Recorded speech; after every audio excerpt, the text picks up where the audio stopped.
So welcome, Erin, to Revival's podcast. Thank you. How are you feeling today? A little bit nervous, not going to lie. First time ever doing anything like this, so Okay. we'll see what gets said. So, just on that straight away, so what do we do when we're nervous? Breathe. Yeah, let's just take I'm that breath in. Revival's motto, breathe. So, I'm just going to ask you a couple of questions today, just a nice, easy podcast. How did you end up in this Pilates world? So I've done Pilates for about 4 years, on and off really, and then I got into it properly when I had my little boy. So I've got a little boy, Freddie, who's 2.5 now. So when I had Freddie, I was trying to get back into my fitness, obviously after my pregnancy, and I found my real passion for Pilates then. So basically when I had Freddie, I suffered a lot with anxiety, which is something that I've never ever dealt with. I am generally like a real confident person. So I found that going to Pilates was my hour to escape from them feelings and just really switch off. So with Pilates, we always say it's like more than just a workout. It's like that full mind-body connection where you can switch off. You literally can't think about anything else for that hour because you're just focusing on getting through the workout. So that was how I got into Pilates initially. And then actually when I was on maternity leave, my husband lost his job. So we'd always both been quite comfortable. I had a good job, he had a good job. If we wanted something, we'd buy it. And then all of a sudden we found ourselves in a position where I was on maternity leave, getting statutory maternity pay. And then one day he's just lost his job. And it was just like the sudden realisation of, oh my God, we've been quite careless with our money. Like, if we wanted something, we'd buy it and we wouldn't really save or like be, responsible. So I was just like thinking, how can I make a little bit of extra money? Because I'd worked for the housing association for 10 years at the time. And I'd always had that steady income, but I always wanted a bit more. I've always had that drive in me to like do something extra. And then obviously I had my passion for Pilates, but I was actually in learning and development in the housing association. So I'd already done my level 3 in adult education. So I'd done a lot of training, but obviously not Pilates. So I thought, do you know what? I just want to go for it. I want to combine my passion to something that I know I can do anyway. And I just booked my course. So it was a funny story really, because I was meant to be going to Ibiza with my mates and it fell through and I was fuming. And I remember thinking, why don't I just use this as a sign from the universe to spend that money on booking a course for Pilates? And I put myself off it for months because I was like, it's just like the imposter syndrome, isn't it? Of, can I do this?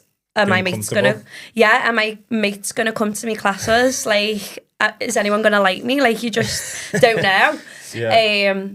And then I remember one day I was like, do you know what, Erin, I'd pay this money to go and get laser hair removal without thinking twice. Why don't I just invest this money on something that can better me as a person and potentially do something that I love?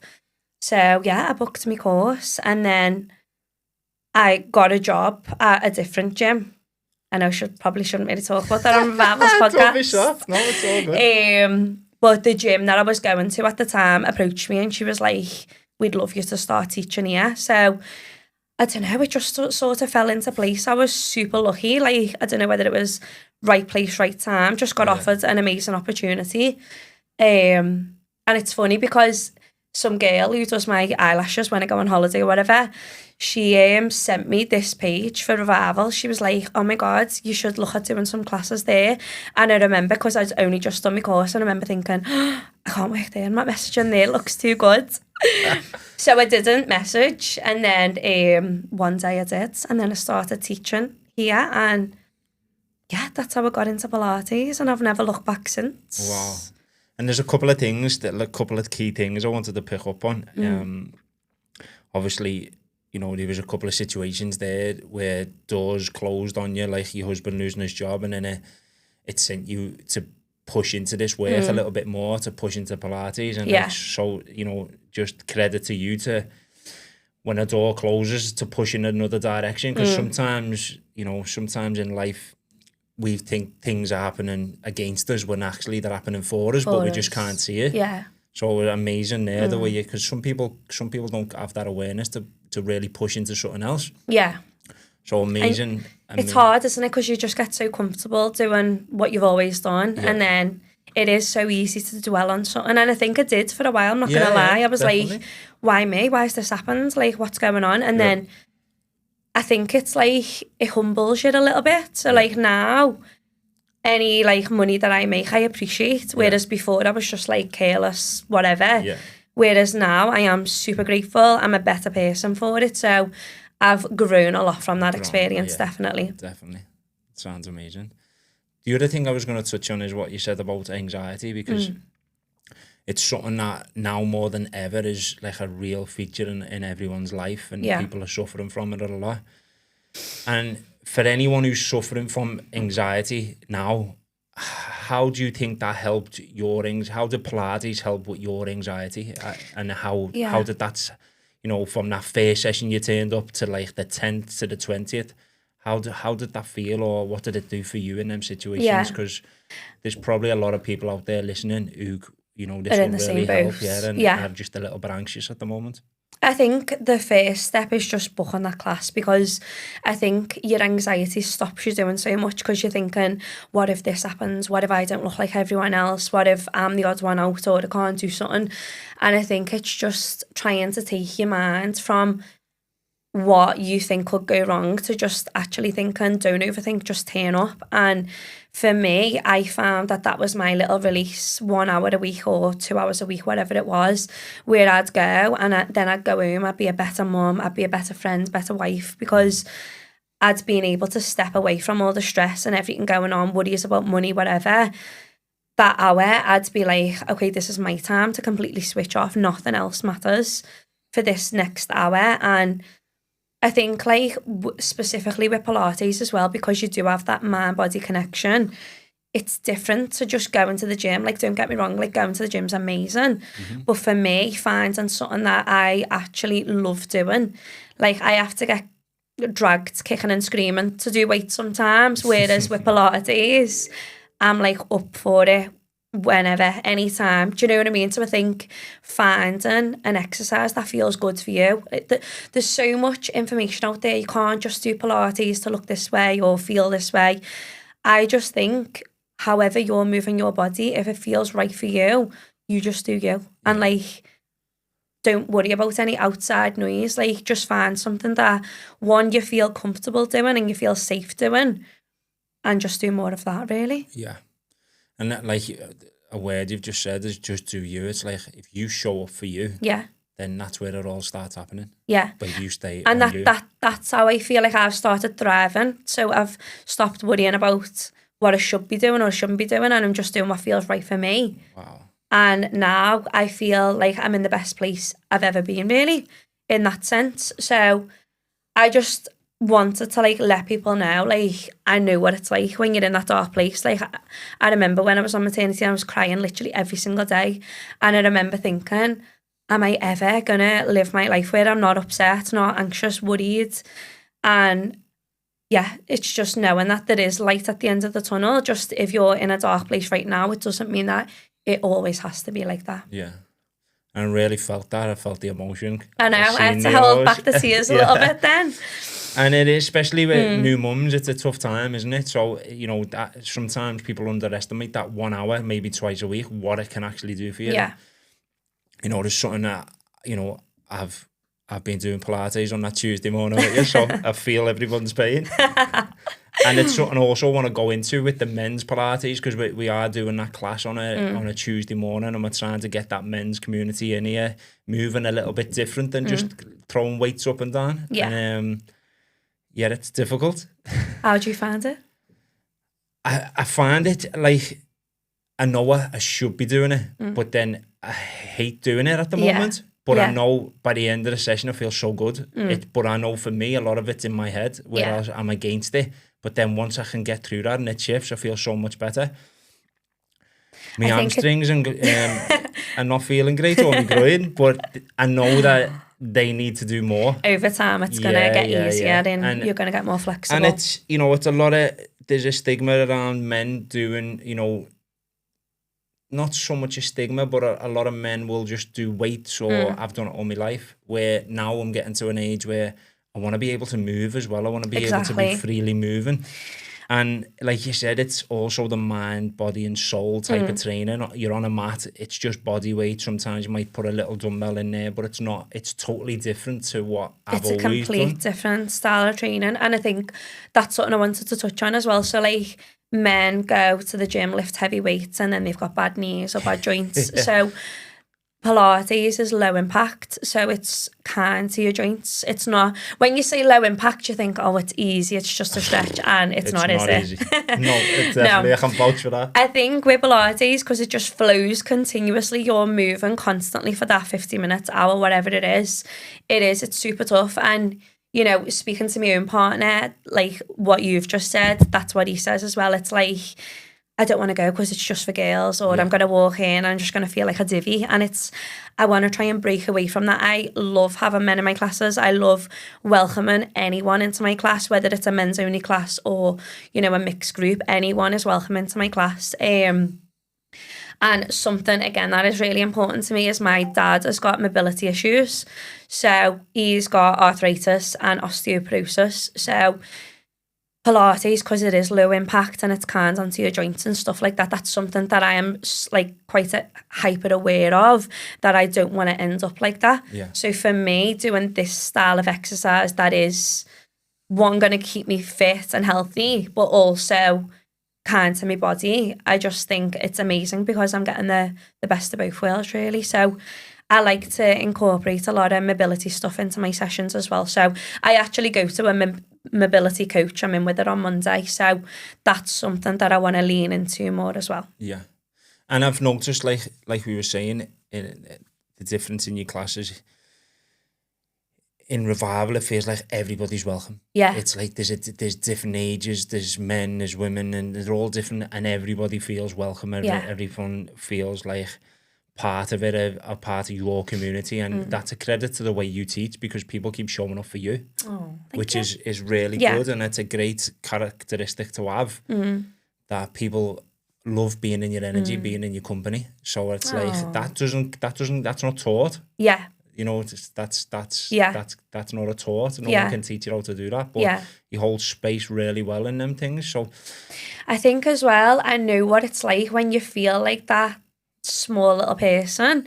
So I haven't just come into this like I've always done it and, you know, that's just how I am, I'm good at it, whatever. I've gone from being that beginner, that person, I literally know how that person feels when they walk in and they feel nervous, and you can just sense it. And that is something I do focus on a lot, is making people feel welcome. I think Revival in itself, I have people coming here from different gyms, or they might come here for the first time and they're like, wow, I've never been somewhere where I walk in and instantly you just feel zen. The energy in the place is just unbelievable. And I think that's why I'm just so made up to be a part of the team, because it's everything I stand for as a person, but the studio is exactly the same, and the whole team and environment. And that's what I was going to ask you the question. How do you think the way you've dealt with your anxiety and showing up, how do you think that's made you become the instructor that you are today? I think I think it goes back to that, like being humbled, like from being this young girl who, you know, could do whatever I wanted, to then all of a sudden being like, oh my God, crap, like I can't anymore. I don't know whether that's just sort of made me grow as a person and just have a little bit more understanding for other people, and being through that anxious period of my life, which was something that obviously you hear of, anxiety and depression and stuff like that, but I'd never actually experienced it. Whereas now, if someone speaks to me about that, like I can actually relate to it. And I think also being a mum, and I'm not saying you have to be a mum to be a good teacher, because absolutely not. But I think it's just having that empathy and that, you know, understanding of how people may be feeling. And I think also from my previous job as well. So I used to look after our apprentices. So I've always had that nurturing. Mother figure. Yeah. Whether they would say that, I don't know. But I've always helped nurture people. I've been an apprentice myself. That's how I first started. And I remember one day, I used to work in HR, so I remember someone was talking about POs, and they were purchase orders, and I was thinking, what on earth, this is gibberish to me, and she was just talking at me, and I was thinking, this makes absolutely no sense. And I think being in situations like that, and you're just like, I'm just expected to know all this stuff, and I haven't got a clue what anyone's on about, I've then related that into my own classes, because I try and explain things as best I can. So like some of my clients actually say that to me, like, you actually like teach us what this is about or how to get into that position. So that's something when I was doing my training, I learned, like, it's easy for me to say, we're going to do a glute bridge, but how do you actually explain that to someone who's never done it before? So I think maybe that's why people feel comfortable with me, because I can actually like try and coach them in how to do things rather than just expecting people to know, because I know what it's like to be a beginner or to be a little bit nervous. Yeah, and that's it, isn't it? When you've been there before, and who better to teach the next person coming behind you, but from learning from what you didn't get told or what you didn't get explained. Yeah, I wish someone told me that. So that's what I try and teach other people. Teach others, yeah, amazing. So what's next in the Pilates world for you? Oh, I wasn't expecting that one. Where do you see yourself evolving? Where do you see your style of teaching going, or what do you see for the future? I think for me, I love the classes that I do. I like sticking to something that I know I'm good at, rather than spreading myself too thin and I'm not very good at anything. So I like to stick to my classes that I'm already doing, but I would love to do a yoga course in the future. So that's something that I would be really interested in doing. Reformer's not something that I'm overly drawn to. Although I do love it, going to reformer classes myself, it's not something that I find myself drawn to, but yoga and I think anything where you're just really connecting into your body, that's something that I'm like feeling myself drawn to. Okay. And that connection, I'm not big in revival up here, so it's not one of them, but that connection to your body, how's that impacted you since you've been in here compared to before you were working here full time? I think I'm a lot more aware already of like how I'm feeling, and also like trying to process how other people are acting, and just like trying to understand where that may be coming from. So like that's something I've never really known. I've always been like, why are they speaking to me like that? Because I wouldn't do that to them. Whereas now I'm like taking a step back and having a little bit more awareness of why they may be acting out in that sort of sense. And I've noticed I'm just more like open and like there for people a little bit more, like you mentioned the other day as well, like if you've noticed that, like I might be like giving people a hug a little bit more, you know, if I see that they need it. So I think I'm just becoming a lot more aware of my emotions and other people's emotions, and I think just being in a safe environment where you feel comfortable, it's just where you start to thrive. So and also I would imagine that going into your classes with people, you know, sometimes people are pushing people,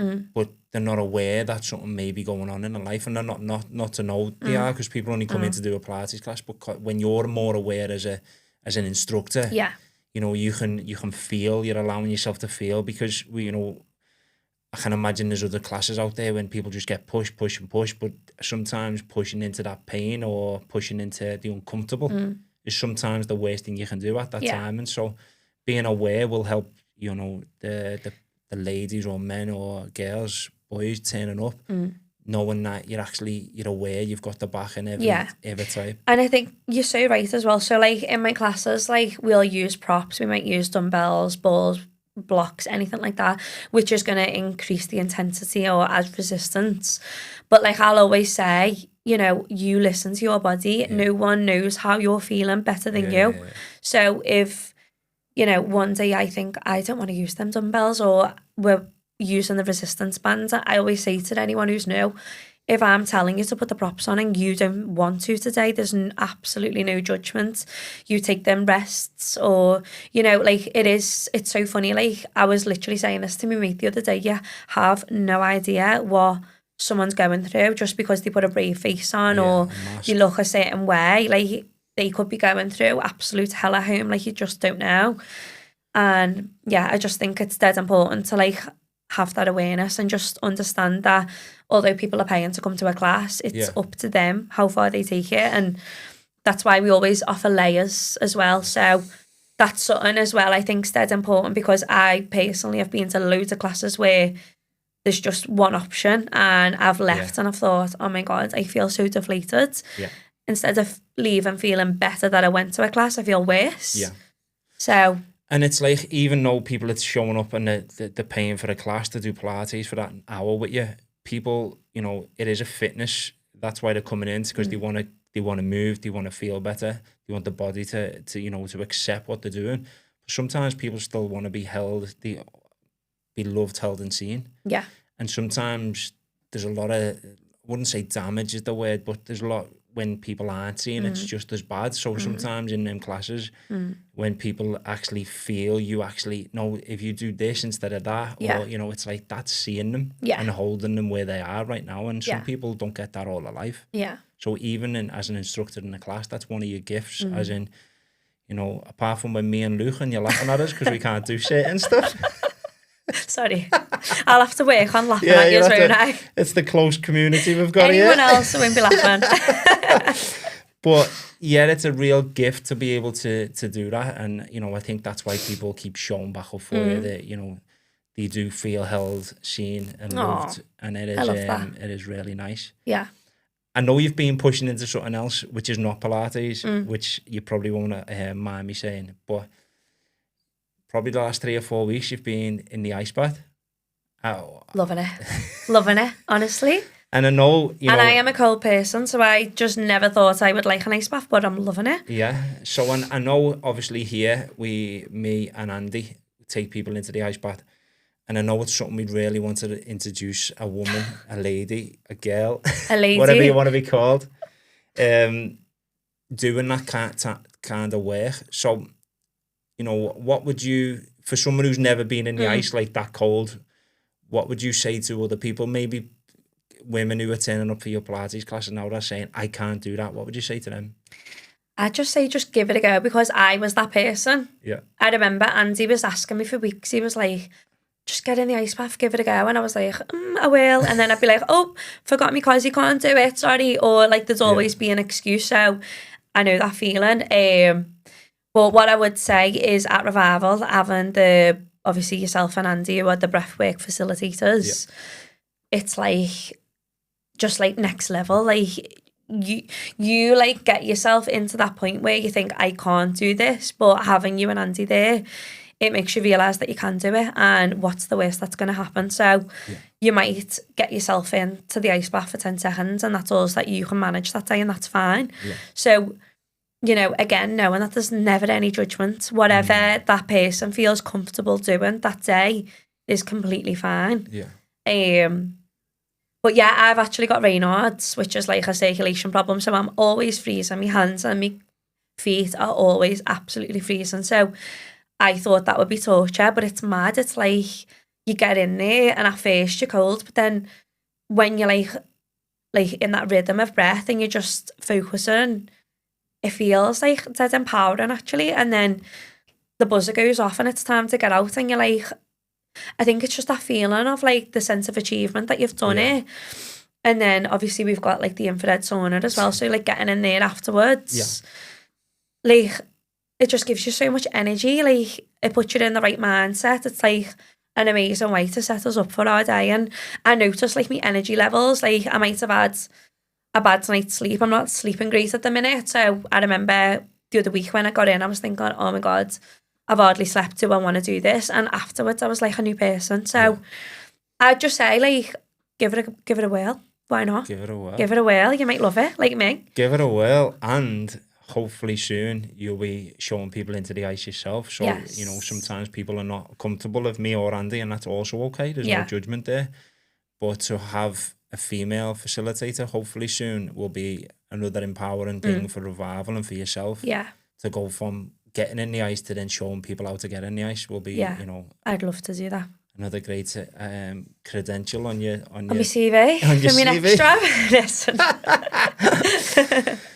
So thank you so much for this short interview today, podcast, whatever we want to call it. And have a great day. And Thank you. hopefully we'll see people soon showing up for your classes. Definitely. See you soon.